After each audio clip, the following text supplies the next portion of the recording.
We keep coming back to the point that the lower house is, of course, an independent and co-equal branch of government. Does this feel like it's a bit of a judicial overreach to you, if I may ask so bluntly?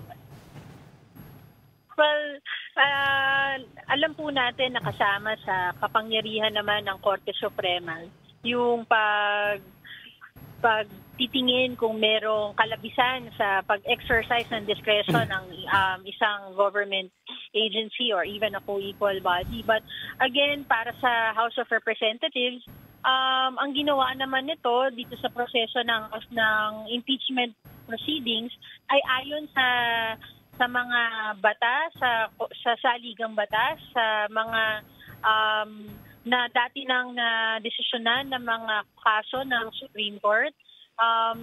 Tingin ko na siguro ay may mga bagay na kailangan po kaming malaman from the decision itself of the Supreme Court.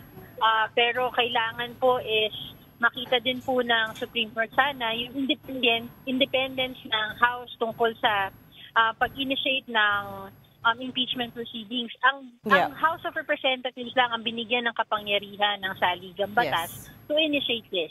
Yeah. And again, we will continue to stand on the premise that the House did its part according to the Constitution, according to its rules, and according to prevailing jurisprudence. Yeah. Pero attorney, hindi nyo man naramdaman na may ganitong indication, may ganitong direction yung Supreme Court nung naglabas sila ng order sa inyo, asking kung naunawaan nyo at nabasa nyo yung articles of impeachment. Parang doon pa lang malinaw na yung indication na papunta dito.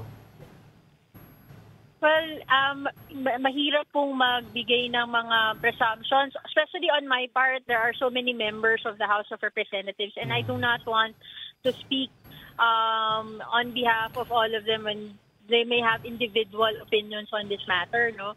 Ang importante po sa amin ay ginampanan po ng House of Representatives ang kanyang tungkulin sa pag-initiate ng impeachment proceedings. Sinagot namin ang mga tugon ng Senado, ang tugon ng Korte Suprema tungkol sa naging role ng House.